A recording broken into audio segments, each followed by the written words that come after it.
delicious, creamy, savory spaghetti carbonara. It's quick, it's easy, and I'll show you some methods that'll make sure you get outstanding results every time. I make this with only 5 ingredients, but are they the correct ingredients? Will it be authentic? What even is authentic carbonara anyway? Will I recreate a classic Italian masterpiece, or will I commit a heinous crime against all Italians and disrespect thousands of years of Roman cookery? Hundreds of years of Roman cookery. Okay, so maybe we'll explore that a little bit further later in the video. But for now, let's just hope I don't get thrown in jail by the food police. Oh no, they're on to me. Let's get snacking. Let's start with the basic sauce ingredients. I'm only making one single serve, but you can easily scale this up to suit your needs. So we'll start by cracking a nice fresh egg, then grab a whisk or a fork and whisk away until that's really well combined.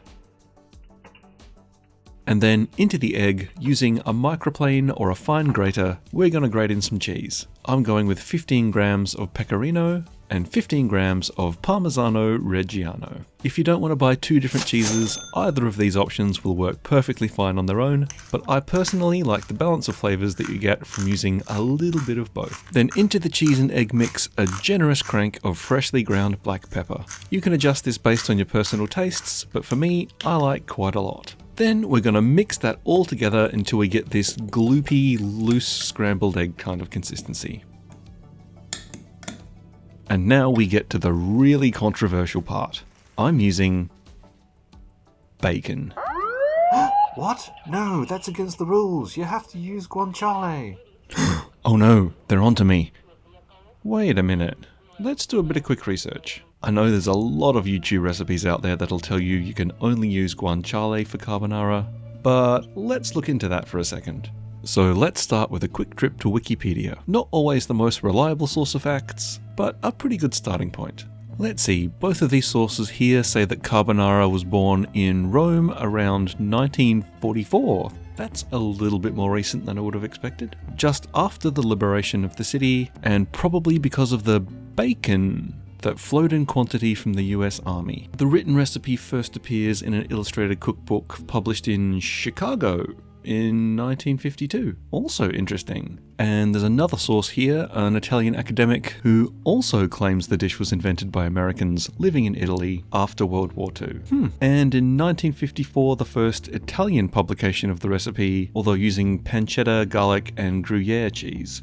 Still no mention of guanciale. Well, you can't always believe everything you read on Wikipedia, so let's try another source. Well, this website looks Italian. Let's see what they have to say. So this article talks about a couple of different origin stories. One is a much older dish made with melted lard, raw eggs and cheese, and again mentions and reinforces the story about American GIs and their daily rations of eggs and bacon. Let's see what the food historians of Reddit have to say. Let's see, this person's saying the first reference to guanciale was from 1992, and also says that cream was used by people who couldn't control the eggs. 1992! Jeez, I've got food traditions older than that. Now they have cited their references, but I don't have time to check on that. I'm getting hungry, so let's have a look at one more and then get back into cooking. So this website also talks about the American soldier origin story, but this one cites it as being composed of powdered eggs, bacon, and liquid cream. And I guess the conclusion to draw there is that like most foods, the origin of carbonara is a little bit murky and probably poorly recorded. But just about every source that I can reference seems to suggest that the shift from bacon towards guanciale is much more recent than people think, suggesting that,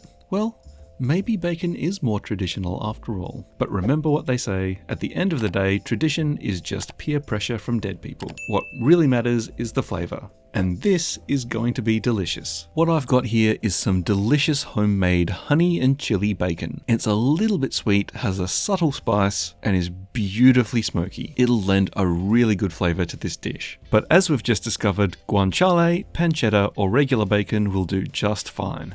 If you're interested in learning how to make this bacon, a link to the video recipe should be appearing in the right-hand corner of the screen about now. So I'm taking a nice thick slice of that bacon, about 40 grams for this one serve, and then I'm cutting that into small batons.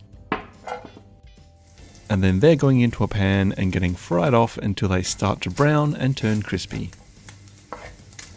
Then I'll put that aside and prepare the spaghetti. So again, for one serve, 110 grams of spaghetti going into a wide frying pan. You can use a big saucepan full of water, but I find that using a nice wide vessel like this means that you need to add a lot less water, which will result in the pasta water being extra starchy. And that extra starch in the water is really going to help to emulsify the sauce at the end. And to save time, I've boiled some water in a kettle, so that should get the spaghetti cooking right away. I'm adding a little bit of salt to season the pasta water, not as much salt as you'd usually add to a large pot of water, because obviously less water means more concentration, so you don't want to overdo the salt. And while that's cooking away, I'll also put some boiling water in a small saucepan, and for now I'll just keep that off to the side. I'm moving around the spaghetti every now and then to make sure they don't stick to each other, and then the best way to test for doneness is by tasting some. So I've taken a small bite of one strand, and it's still a bit chalky in the middle at this point, so I'm going to cook it for another minute or two. Now the spaghetti is perfectly al dente, I'll use some tongs to transfer it into a metal bowl.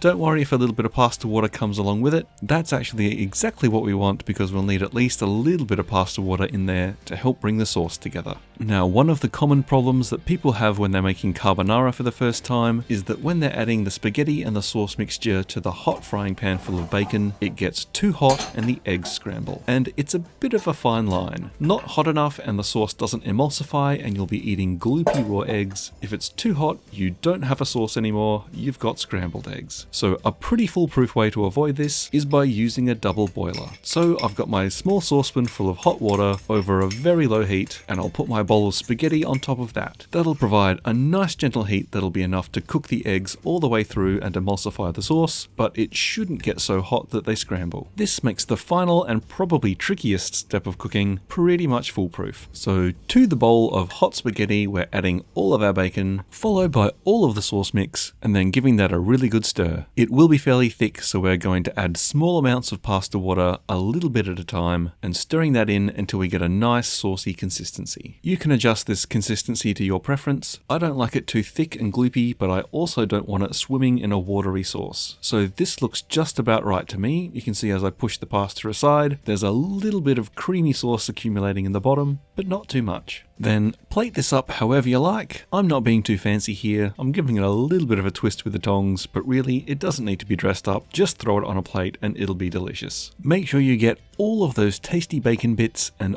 all of that beautiful creamy sauce. Finish by giving it another generous sprinkle of finely grated Parmesan Reggiano, and then I'm giving it another little garnish with some finely chopped chives. This final garnish is pretty unnecessary, but I think it needs a little bit of color contrast to make it look as good as I can for the thumbnail shot. And then don't stand around for too long admiring the beautiful plate of pasta that you've just made, because this is best enjoyed hot and fresh. As it cools, the melty cheese that's emulsified in the sauce starts to set and it can go back to being a little bit gloopy again, so don't wait, get stuck in. Oh, yum, that's so good. It's beautifully creamy, it's seasoned perfectly, you get that little bit of salty savouriness from the bacon, really boosted by that blend of cheeses. The eggs lend a richness, and everything comes together to make something that's super simple but absolutely beautiful. Check out this video for another super simple pasta dish, or if you're interested in learning how to make your own bacon, it's tons of fun and really not as hard as it sounds. Check out this video, and until next time, happy snacking.